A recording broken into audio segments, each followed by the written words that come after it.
Have you ever thought, I do what I can in my yard, but I really wish more people in my community would plant pollinator gardens?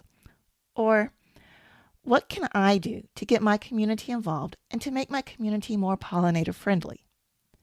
If so, you're not alone. A lot of people have similar thoughts and questions. And hopefully today's conversation will help you answer those questions by giving you insights into ways that you might be able to get your community or neighborhood more involved with creating pollinator habitat. Nature isn't just out there in some far-off exotic location. It's all around us, including right outside our doors. Hi, my name is Shannon Trimboli, and I am the host of Backyard Ecology. I invite you to join us as we ignite our curiosity and natural wonder, explore our yards and communities, and improve our local pollinator and wildlife habitat. Hi, everyone. Before we get started, I wanted to thank all of my supporters on Patreon. Their monthly donations help make Backyard Ecology possible. If you would like to join them, please visit my Patreon page. Also, if you would like more Backyard Ecology content, please check out my blog and YouTube channel. There's a lot going on every week in the Backyard Ecology world. To make sure you don't miss out on any of it, I offer a free weekly Backyard Ecology email. I'll have links in the show notes for the Backyard Ecology Patreon page, blog, YouTube channel, and email list. Today we are talking to Rebecca Ness. Rebecca is the Vice Chair of the Environmental Sustainability Advisory Council in Bexley, Ohio. She is also the chair of Love Your Alley, which is a local program that encourages community involvement in creating pollinator habitat. Hi, Rebecca. Welcome to Backyard Ecology. Thank you for talking with us today. Thank you for having me. Oh, you're welcome. And like I said, I'm really looking forward to this conversation because one of the questions I get asked a lot is from people who really want to get their communities involved with creating pollinator and wildlife friendly places. And so they want to know who else is doing it and how can we do it and get all those hints that come from having done it and been there, done that sort of things. So that's why I wanted to have you on here, because the Love Your Alley program is just one example of how this can be done. But before we really get started, can you take a few minutes to just tell everyone a little bit about how you got interested in pollinators and pollinator gardening? Sure. So I guess it started in spring of 2020. And I did what most people did when we needed to shelter in place. I went to my garden. And for some reason, I specifically started with my alley garden. And I dug deep into the earth and deeply reconnected with it. We couldn't go out, so I went in. I've always had a deep connection to the earth, and it deepened during the pandemic. After I saw what I could do in my alley, I planted a lot from seed. I have this, it started out initially by 20 feet wide by 4 feet wide, and then I expanded it another 15 feet to the east. And then my neighbors took pity on me when I ran out of space and they gave me their alley space. So now the whole thing runs maybe about 50 feet long by 4 feet deep. And I planted a lot of it from seed and then started putting in other native plants. So it started there. And then after I saw what I could do with my alley, I wondered about it for other homes in my city. And I learned that the mayor had started an initiative called Love Your Alley in 2012. And I was curious about it. What were we doing in our alleys? This was before I moved here, because I moved to Bexley in 2017 from San Francisco. And I asked the mayor what that was all about. And at Love Your Alley's inception in 2012, it was about cleaning up trash and trimming trees and repairing fences and beautifying the alleys and making them more livable. But then when we revamped 2021 Love Your Alley, we incorporated all of those aspects, but then dialed it up to include native gardens, artwork, murals, and communal gathering spots. So, and the initiative is greatly inspired by the loss of our natural land, the concern for our ecosystem and all living things. And most of our land in the US, I believe more than 80% or thereabouts is developed. So with much land developed, it falls to homeowners to keep our ecosystems intact by planting native plants. Native plants protect the heritage of our land, feed our pollinators, mitigate storm runoff and sequester carbon with their deep roots.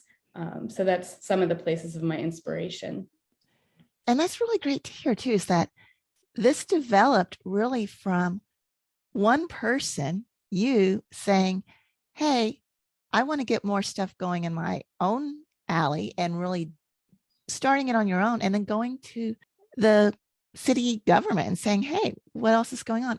And being able to incorporate this and revamp something that was already going on, to really expand it and make it good not only for the community who lives there, which of course cleaning up trash in the alley and doing those things is always good for the community, but also incorporating that pollinator and wildlife aspect and making it better for the environment as well when you bring in those native plants and everything like that. And how this is really, sounds like it's grown really organically and in a very interesting way.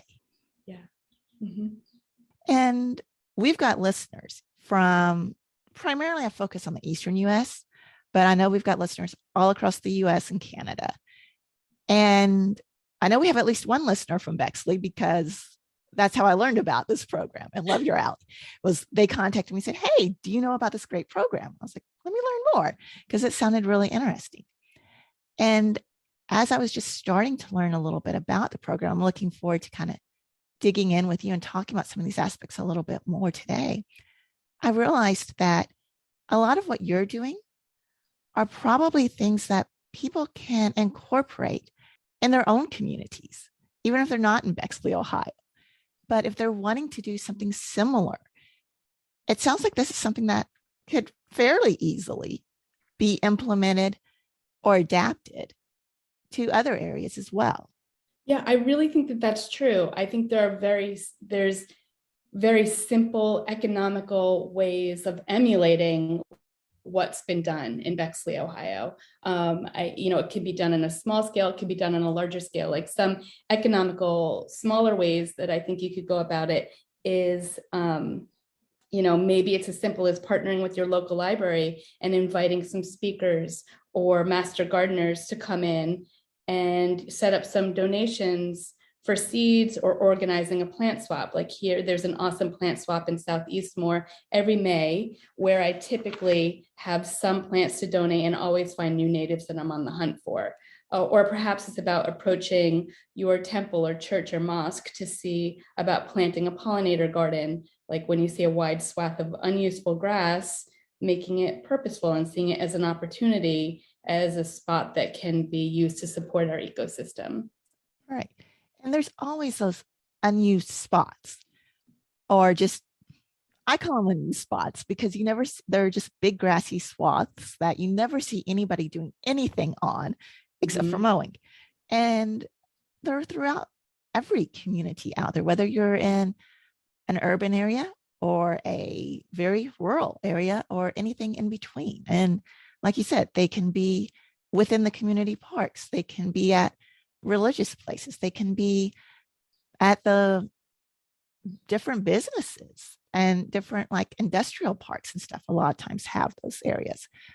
Schools and campuses have them a lot of times. I mean, the list just goes on and on and on once you start really looking and thinking about it. And then you get to see the opportunities there. And it's just a matter of finding like-minded individuals and ways to connect. Yes, absolutely. It's about finding a team of people, because there are, people in the community here that we've formed.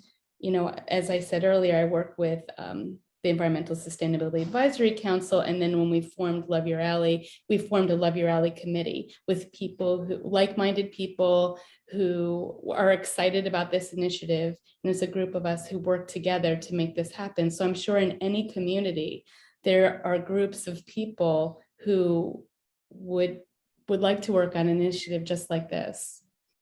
And how would you suggest going about finding those people? If somebody's sitting there listening, going, well, yeah, that's all great, but right now it's just me. I can't do all of this by myself. How would you go about, if you were talking to that person, suggesting they network and find those other like-minded individuals? Yeah, so I think it's about talking to people. It's about talking to your neighbors and letting it come up organically in conversation, checking your social media for local pollinator groups and seeing who's in your area that way, attending talks and talking to people and finding out who's around you. Yeah. And you mentioned like your library's involved with it. Yes. Uh-huh. And then, I mean, if you've got a local wild ones group or any of the conservation groups, those are usually good Absolutely. groups to go Hmm. with. Absolutely. And then you've got the city government involved too. Yes.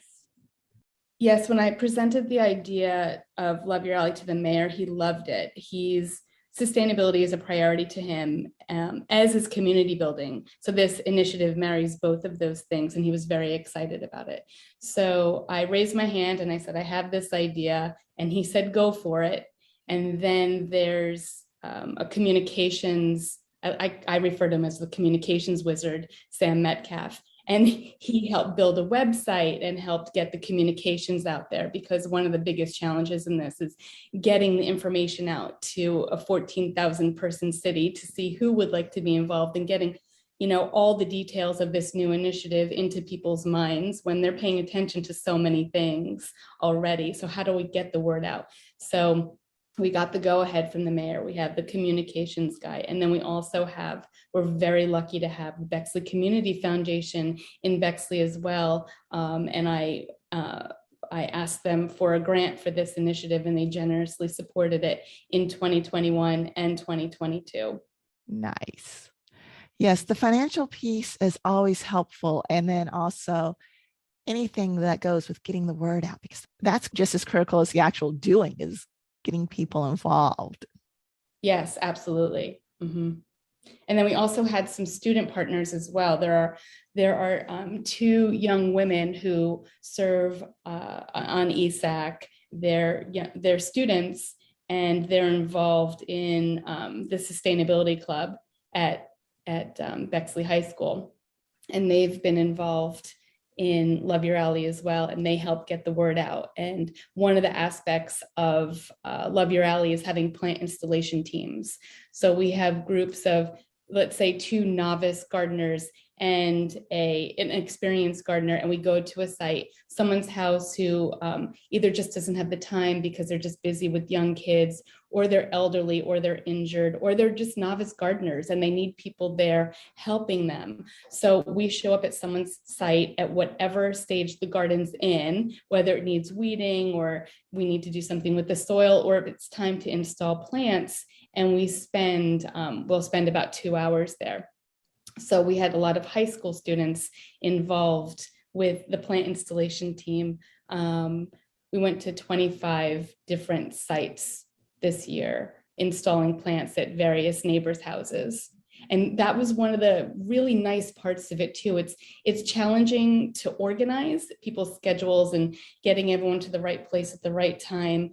But honestly, that community aspect of bringing people in to help and going to other people's homes, that was a really beautiful part of it. And now one of the successes of the initiative to me is seeing these young women run by, they're on track, and they made the gardens that they installed at part of their route, so that they can check in on the plants that they planted during Love Your Alley, because now they have ownership of those gardens and they feel a connection to them. So that to me is just, I love that part of the initiative. Yes. And like you were saying, that community involvement and engagement, not just in the putting in the gardens, but within the community itself, and getting community members engaged with other community members that they may not have interacted with otherwise. I mean, that just sounds like a win on so many different levels. And I'm really liking the way that you've got so many ways to make it accessible to people who, like you said, are beginning gardeners and need help, or Mm-hmm. maybe not even beginning gardeners, but just getting into native plants and pollinators and not quite sure about some of the nuances and differences there versus a regular, well, what we think of traditionally as a regular garden. Just being able to give that help and know that you've got somebody else to lean on, and making it accessible for those people who don't have the time or the ability right now. But community and engaging everyone. I love that idea with it. Yeah. And I also feel like the timing of it with COVID hitting and people not being, especially in 2021, when everyone was still largely inside, spring of 2021, people started coming out a little bit. And we started doing things outside a little bit. So just the timing of bringing everyone together after this long hiatus of social togetherness, and it just brought everybody outside. I mean, there were people who hadn't met their neighbors yet, people who had moved in months before and were completely isolated because they moved in during the pandemic. And they were coming out and meeting their neighbors for the first time during this initiative. And that just felt really good. Yeah. And like you said, the timing for that was just perfect. Yes, truly was. So, what kind of participation are you getting in this, and how are you getting that really community buy in? So let's see. This year we had three events, three educational events as well as a festival. So the first one was a Doug Tallamy talk, and that was virtual, and we had people attending. So we had a nice sized group attending a virtual event. And Doug Tallamy, and I'm sure that your listeners are all aware of Doug Tallamy, but of course he's a huge inspiration for this initiative.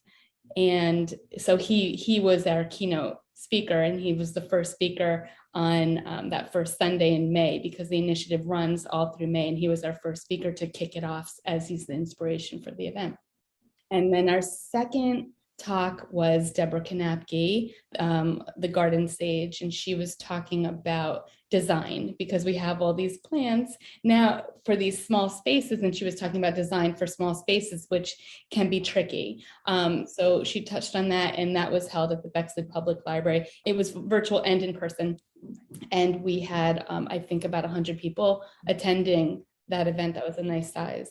And then the third one was held at the Drexel Theater. That was Catherine Zimmerman's hometown habitat film. And she was there to offer a Q&A after the event as well. And for anyone who hasn't seen that film, I highly recommend it, because it highlights events and initiatives like the one that we're doing here in Bexley, with pollinator initiatives happening all over the country, and all these different kinds of initiatives, from New York to, out to Arizona, just all these different spots, and what pollinator gardens look like in these different areas, and different ways people have gone about them. So we had that at the Drexel. And then we also had a festival, this was our first year having a Love Your Alley festival, where we distributed plants. We distributed 1,000 native plants. And then we also had the Ohio Pollinator Habitat Initiative on hand to offer education. The OSU lab was there talking about insects. We also had the Strange lab there, and they offered a pet-a-bee, so that people could develop their relationships with bees. We also had artists on hand, and because there's a big art tie-in here as well. So we had lots of people at the festival. And personally, for me, I felt like the festival was the pinnacle. It was just everybody together in one place, receiving plants and learning about insects and pollinators. And it was a lovely time with a really nice turnout. Yes, it sounds like it. And so you were saying three events, three educational events, and then the festival. So this sounds like you're really focusing it on a certain time of the year. Like most of the activities are happening at one time. Is that correct? That's correct. It all happens in May. It starts the first weekend in May, and it ends. Last year we had, in 2021, we had a little bit longer just because of how the dates fell. But we're not going to run it during Memorial Day weekend. So I believe it was like May 1st through May 23rd this year. Mm-hmm. So the month of May minus Memorial Day weekend for Yes, obvious reasons is kind of what right. you, yeah. And that makes a Mhm. lot of sense. Yeah. And then we end it with a judging where people can enter to be judged. And this just adds another layer of fun and another way to inspire people to get involved. So we had, best alley block, the alley that had, sort of the most people participating in the initiative. Then we have best individual alley garden and best native tree lawn because people can plant within a certain way and a certain height within the tree lawn. And then we had best native yard because it's not Love Your Alley is not just about alleys, it's also about our yards as well. I inherited the name Love Your Alley. And that's actually been a little bit of a tricky part of the initiative because while, yes, we largely focus on our alleys, not everybody in Bexley has an alley, and pollinators don't care where the native plants are. They don't need to be in the alley. They can absolutely be in our yards. So yards are actually part of the initiative as well. Yeah, that was something I was going to ask about was, well, what if you don't have an alley? But yeah, the yards. And what do you mean by the tree lawn for people who don't Oh, use that term or live sure. somewhere that has them? So some people refer to the tree lawn as the health strip. It's the area in between the sidewalk and the street, like that little patch of grass in between the sidewalk and the street. Okay. And are there ways for people who live like in apartment buildings or something like that to participate? Absolutely. If you don't have an alley, there are still tons of ways to get involved. You can be on a plant installation team. Put you can put out a bench for people to gather, like somewhere in the front yard. You can plant in the front yard. You can grow native seedlings to share with your neighbors. You can get involved in the planning. You can donate funds towards the initiative. Murals are a big part of Love Your Alley. So you can paint a mural on someone's fence. There's so many different ways to get involved. Yeah, it sounds like, I mean, like we were talking about before, you really have thought about all these different ways to meet people where they are and engage them and make it accessible to people in a variety of different ways for a variety of different interests. Yes. And it's so awesome. So, what are some of the successes that you've seen with this program? Because, I mean, you said it's been going this version of Love Your Alley, the kind of the pollinator focus part. This is has happened for 2 years now. Yes, this is the second year. We started in 2021. In 2021, we distributed 850 plants, and 2022, 1,000 plants. Mhm. I think some ways that we see success are having people show up at the educational events, seeing the plants growing in people's alleys and yards and the excitement that comes with it, and people sharing their plants, pictures on social media and talking about Love Your Alley. And then one of my favorite successes I talked about already, watching the high school girls visit the garden that they planted to see how the plants are doing. And they've become so invested in what they've created. And then I love this too. In 2021, we had a high school student who works with the gardening club at the high school, and he attended Love Your Alley events. He actually this year in 2022, he planted a pollinator garden at the high school. With the help of his teacher, he got permission from the school and he secured a grant. And then with the help of the gardening club, he installed the garden. And one of the things that I think really inspired him was one of our Love Your Alley committee members, Kevin Dunges, gave an insect presentation in 2021. The presentation was called "I Wanted Songbirds and I Found Insects." And he gave this beautiful presentation. He's a photographer. He's a naturalist and a photographer, and he takes these incredible close-up photos of insects that allow you to see them in a way that you can't typically see them on your own.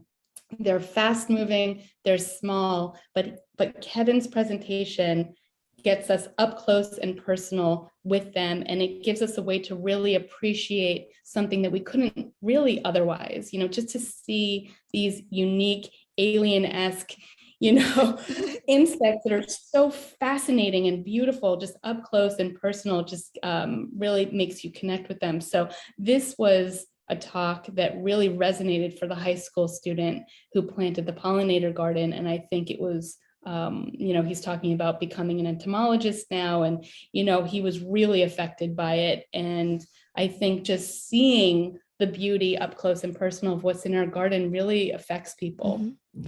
Yes, and I absolutely agree with that. And the idea that it is really having these long-term benefits and impacts is such an amazing success. Whether it's inspiring a student to really maybe have a career path, or inspiring somebody just to look a little bit closer and maybe not be quite so scared of the bees or bugs, whatever the bugs are on the plants. I mean, that's just, there's so many different levels that this could go. And it is really amazing, which kind of brings me to another question. Kind of everything's focused in May for the event. But what if somebody has questions in July? Or is there follow up or ability for people to say, hey, look at this beautiful butterfly that I found on the flowers that I just planted, or something's eating everything. Is this bad? Is there any continued community involvement there? Yeah, so we have two social media groups. One is, they're both on Facebook, two Facebook groups. One is just called Love Your Alley. And the other one is called Homegrown National Park 43209. And people can post questions there or show the first bloom of a new plant or whatever they want to post about.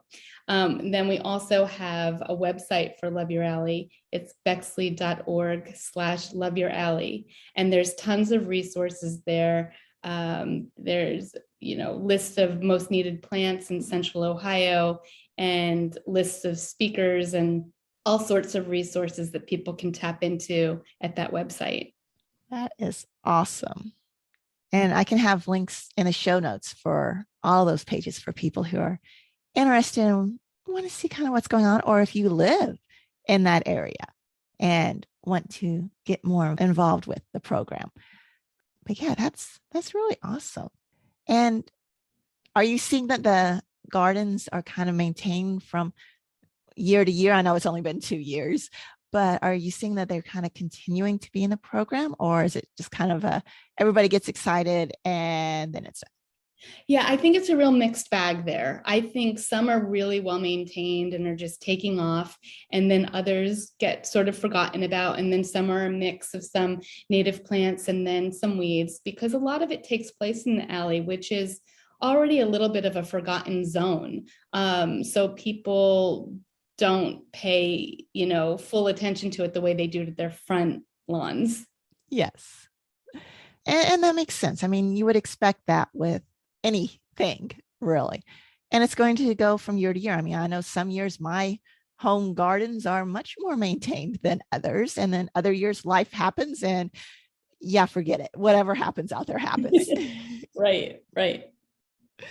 Yes, this is real life. So we've talked about some of the successes that you've had. And it sounds like you've had a lot of really good successes there, but nothing's ever perfect and nothing in life goes the way we've planned. So, what are some of the challenges that you've run into? And then how have you addressed them? So some of the challenges that we've run into, one, I love the name, but I inherited the name Love Your Alley. So, and it's a limit, it's more limited than what the initiative actually is. So it's been a little bit challenging to say, okay, here we are, it's Love Your Alley, but it's not just your alley. So even the second year in, some people still don't realize that even though you don't have an alley, you can still either be involved with somebody else's alley garden or yard garden, or you can get involved in a multitude of ways, including planting in your backyard, in your front yard, in your tree lawn. So we're still having trouble getting that message across. The other one, like I mentioned earlier, is about getting the word out. It's hard to get the word out about this new initiative. to a city of 14,000 people. So that's, I pretty much do all but skywrite about it. So maybe I'll skywrite next year. Um, and then I think a good problem to have is that it got pretty challenging to secure the native plants this year because they've become so popular and the demand is sort of faster than these new little nurseries, native nurseries that are popping up are happening. So the demand is outpacing the supply. So that was one thing that's challenging. We have to order the plants now about 6 months in advance to get the ones that we want. Another thing is competing with all the other busyness of May, which wasn't as much of an issue in 2021 because there wasn't that much to compete with. But in 2022, it was very different with all graduations and all the things that happen in May. So that was another challenge this year. Yes. And in more southern areas, that might be everything that's happening in April, because I know a lot of times we start planting mid-April and then into the May. I mean, this year I'm in Kentucky, so I'm not too far south, but I'm enough south that there is a difference in the planting time zones. And then if you go even further south, you're going to get more of a difference. But yeah, this April and actually last April too, to some extent, it was pretty cold and we had some freezes and frosts and stuff that, yeah, we kept putting off the actual planting until May. That our safe dates are more like early May, but then everybody gets excited and we plant too early. And then, well, yeah, that's just the way things happen. And right. Everybody in Kentucky does this every year. And you would think we would learn. Yeah, no, nobody does. People get too excited. Yeah. Yes. I mean, there's always going to be those busy seasons. And I can see how that would be a challenge working around it. But also, I mean, you were talking about getting the word out. It sounds like that could also be a benefit, though, that it is a little bit harder to get the word out and you don't have 14,000 people all trying to do it on a 2-year project, because that's just going to make the growth even faster and more exciting, but also even more of a challenge for the how do we get the plants and it could exasperate some of this stuff. So yeah, I see it as being both a blessing and a challenge there. Interesting. I hadn't thought of it that way. I've had a few programs that grew much faster than we anticipated. And there is always that, oh my gosh, what did I just get myself into? Thought in there. So yeah, that's kind of where I'm like, yes, I see the challenge of getting it out there. And that's always a challenge with anything. But I've also learned to look at it sometimes as a little bit of a blessing in disguise when it grows a little bit slower than you would initially want it to grow. Right. That's a good point. Yes, because I'm one of those people that I want it all and I want it now. And yes, of course I can do it all. And then you're just like, oh, what did I do? Yeah, I'm in that camp as well. Yes. And so how do you see this growing in the future? Well, we'd like to continue next year in 2023. I think we will continue along the same lines of having more educational events to offer to people. There'll be different topics. We'll likely focus on design, because that's something that our community really seems to want to know. We will definitely continue with the Love Your Alley Festival because it was honestly one of the best days of my year. It was just so much fun, and it was such a great way to see people and talk about plants, and a very efficient way to distribute plants. And it was just so much fun.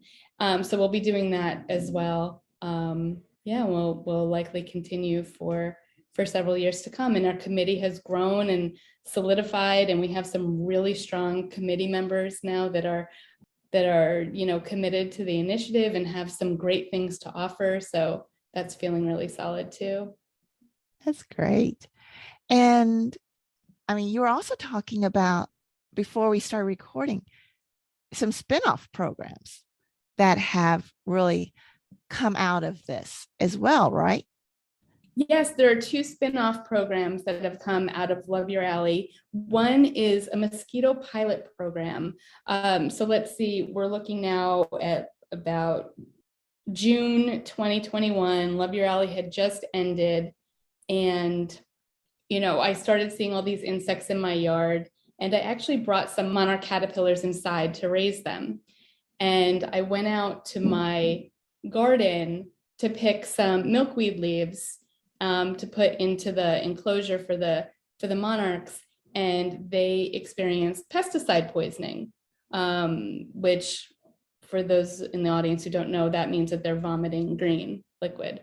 So I start rinsing the caterpillars because I've gotten to the point in my life where I rinse caterpillars, and they don't die, because we get the pesticide off of them, but they fail to pupate because pesticides are growth inhibitors and it disallows them to finish pupation. So I learned that the night before, the mosquito truck had come by and sprayed. And actually, excuse me, I got the timing wrong. This was August 2020 that this happened with the spray. So I start doing some research, and this is when I start learning about how mosquito spray affects caterpillars. And I contact the mayor and I say, I think we have a problem. And he's like, really? He's like, I haven't heard of this before. And then I confirmed it with entomologists that, mosquito spray is in fact non-target and will kill all soft-bodied insects. And I confirmed it, and I told the mayor, and he said, okay, would you like to have a meeting with the Board of Health? And I said, yes, I would. So I created a presentation, presented, my findings and my concerns to the Bexley Board of Health. And I expected it to be many conversations, but it wasn't. They voted unanimously on the spot for us to look further into this and to create a mosquito task force committee and to work with Franklin County Public Health, who is responsible for the mosquito program, to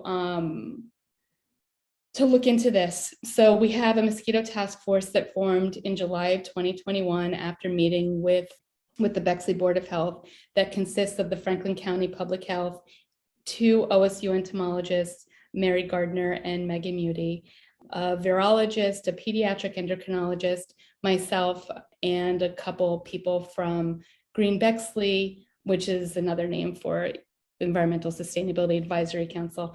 And there's also 2 people from OPHI, the Ohio Pollinator Habitat Initiative. And we've been meeting monthly to come up with a pilot program, which consists of 4 treatment groups. And we have 125 houses set up in Bexley. And the program right now is running from June 15th through September 15th. And the idea is to determine what are the best ways to control our mosquito population while also protecting our beneficial insects. And that sounds like an amazing program to be having and to come out of this, because that is always that's a valid question and something that we need to be thinking about. Right. And we don't want to invite all these pollinators to our yard and then spray them. That does not feel okay to me. And then another initiative that has continued, it's the Alley of the Future, which was Mayor Ben Kessler's idea. So it would be part of Love Your Alley in 2023, and the city of Bexley would launch a bold new community challenge to help us design the Alley of the Future, which it's a contest which asks community members to help envision ways to bring more sustainability to Bexley. And the winning Alley of the Future submission will be selected as a city infrastructure project for 2023. So it could include something like permeable pavers, rain gardens, solar, sensor lights, all these things. We have these underutilized alleys, and how can we use them as we move forward into the future to bring more sustainability to our city? So this really is having lots of different successes and impacts coming out of this one grassroots program, really. Yes, Love Your Alley was going on for years prior to this, but it's kind of Love Your Alley 2.0 reboot, and then going and expanding from there. And yeah, it sounds like it's got some awesome stuff going on. Had some wonderful impacts, both individually for different people, whether it's looking at careers or meeting neighbors, getting your own yard or alleyway really more pollinator friendly, more beautiful for yourself. And then also all the community impacts as well. I mean, it sounds like this has really been an amazing program here. Have you gotten any pushback from community members about it? Pushback, I mean, they're very minimal, considering the scope of the initiative. I mean, there was maybe one neighbor who felt concerned because they felt like the alley is like their driveway, which it's not, or somebody else who's concerned that it'll bring, looky-loos by and they want more privacy in their backyard. I mean, they already have a fence, but minimal considering the size of the initiative. Yeah. And you would expect minimal. I mean, not everybody's ever going to agree on anything at all. So, yeah, you would Right. expect a little bit, but minimal sounds pretty amazing. Yeah, I'll So, take yeah, it. exactly. I'd be a little concerned if you say, oh no, everybody's involved. It's like, okay, what are you hiding? Because like nobody agrees on everything. Let's just Right. face it. This is Not a life. chance. Not a chance. Yeah. We're lucky that we all agree the sky's blue and the grass is green Are you most of the time. sure? Are you Yeah, sure? probably. I've seen the sky pretty red sometimes, especially Yeah. depending on what time of the day you're looking at it. Yeah. And I have some brown grass, so. Yeah, I've got a lot of brown grass. So you're right. We can't even agree on that. But so what are some of those things that you've learned over the past 2 years that you wish you knew when you first got started? Gosh, it's just been like, honestly, it's like Love Your Alley is my dessert. I love this initiative. It is so fun for me and it just fills me up. The mosquito pilot has been more challenging, but Love Your Alley is my dessert. What have I learned? It's just, I think one thing that's been hard is organizing the plant installation volunteers. And I actually, Kelsey Sensor, who is a wonderful Love Your Alley committee member, she took that on this year. She had some good ideas about how to organize it better. So I handed that to her. And she's done an amazing job with it. So I guess knowing knowing where my strengths are and when to invite a committee member in to do something when it can be done better than I'm presently doing it. And I think that's a great lesson for anything really is knowing your strengths, building your team, and handing things off that you can do, but isn't necessarily your area of expertise or the best thing that you can be doing, and letting somebody else do that who might be better at it, and then allowing you to do things that you're better at that they might not be as good at. So yeah, I think that's a really valuable lesson, and also highlights the importance of having that team and building that team. And it can't be just one person. Yeah. I also think another lesson has been learning which plants work best for our situation and for our city, and considering the amount of shade and the size of the spaces and figuring out which plants work best for this initiative, and then ordering them well in advance so that they're available to us. Yes. I mean, I've got a small native plant nursery and it is very small. And so if I'm going to have an order like that, I need to know months in advance so that I can plan, because plants that I'm selling in May, I may have started the process for getting those growing inside. Before that, giving them whatever winter treatments they need, et cetera, et cetera. I've got stuff started in December a lot of times. Mm-hmm. And then if I've got to get seeds before that, I mean, it just all goes back. And so it's been a very big learning curve for me on the other side over the years to realize, okay, it's not just, okay, I want to plant in May. I got my plant in May. There's, like you said, 4, 5, 6 months before that go into the process that before I started the native plant nursery, I had no clue about. Right. Yeah, no, that makes a lot of sense.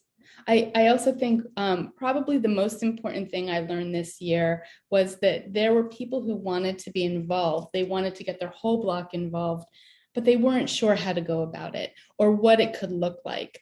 And this came to me through a conversation that somebody had had. We had like a postmortem meeting about Love Your Alley. And so this came to light, and we decided that for 2023, when people sign up, we will let them know if you want to be involved, but you're not sure how, raise your hand and have a conversation with us, and we can help you on your way. I didn't realize until that point that that was sort of a stumbling block for some people. So I'm happy to have that information now.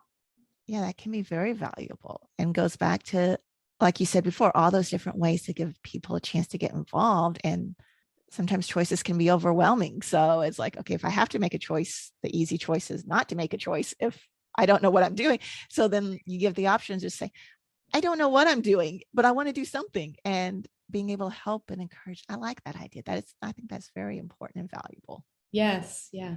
Mhm. It's a good lesson. Yeah, this just sounds like such an amazing program. And I see all kinds of ways that other people can really build upon and use this kind of as a case study and pick out points that they can possibly apply in their own communities here. I mean, there's just so much going on that, yeah, I think this is a very valuable program. And like I said, something that we can all learn from, especially if we're interested in not just having our own yards as these pollinator habitats, but maybe expanding it out into the broader community. Yeah, this has been awesome. Is there anything else you want to share with us before we really wrap this up? So I think for people who are wanting to do this, but they're not sure exactly how, I think just know why you're doing it and just figure it out as you go. And the stuff, and reminding yourself that the stuff that gets in the way is just really noise and you can ignore it. And just to make the path by walking, and that it will likely be different for each city, but the work is essential. And just remembering that while there are so many challenging things happening in the world currently, the idea that we can go out into our yards and by simply planting plants and trees and shrubs that need to be here, that belong here, we can make a very big difference. I think that's a great point. And if people are interested in learning more, or maybe they live somewhere not anywhere near Bexley, Ohio, and they're saying, yeah, this sounds pretty good. I want to try something like this, but they're not quite sure where to get started. Can they contact you and say, hey, can I bounce some ideas off of you or get more information about the details of Love Your Alley and what you did with Bexley? Yes, I'd be happy to speak with anybody who's interested. All your listeners are also welcome to attend any, if they're far away from Bexley, they're welcome to attend any virtual events that we hold in 2023, and welcome to use the website as a resource as they start their own initiatives in their local cities. Okay, well, thank you so much. And I'll make sure I have in the show notes your contact information plus the different web pages and social media pages for Love Your Alley so that people can go and see what's going on. Because, like I said, I think this could be a valuable resource and case study and learning tool for lots of people throughout the US, and especially here in the Eastern US, where we sort of kind of have at least somewhat similar climates and growing conditions. I mean, we can nitpick it all the way down, and there's lots of differences in saying, oh yeah, what works here works there. That doesn't work. But broad brushstroke generalities, we're a lot more similar than, say, Ohio or Kentucky and California or Arizona. I mean, we're at least can talk in the same ballpark here. So I think there's a lot that others can learn as well. But this has been very, very interesting and educational and informative. So thank you so much for talking with us today, Rebecca. And yeah, have a great day. Thank you, Shannon. Thank you. Bye bye. I really appreciate Rebecca taking the time to talk with us. I love how the Love Your Alley program is bringing the community of Bexley, Ohio together in so many different ways. The program seems like it is a win, not only for their local pollinators, but also for the people who participate in the program. I hope that those of you who are interested in finding ways to get your community or neighborhood involved in creating pollinator habitat were able to gain some new ideas that you can apply to your own situations. Or that maybe this episode helped give you the encouragement you needed to consider being that person who, like Rebecca, steps forward, raises their hand, and says, "This is important. I can take the lead, but I can't do it on my own. Who wants to help?" Before I wrap this up, I want to ask a favor of you. If you find value in the Backyard Ecology content, please consider making a donation. You can find out how at www.backyardecology.net/support. Until next week, I encourage you to take some time to enjoy the nature in your own yard and community.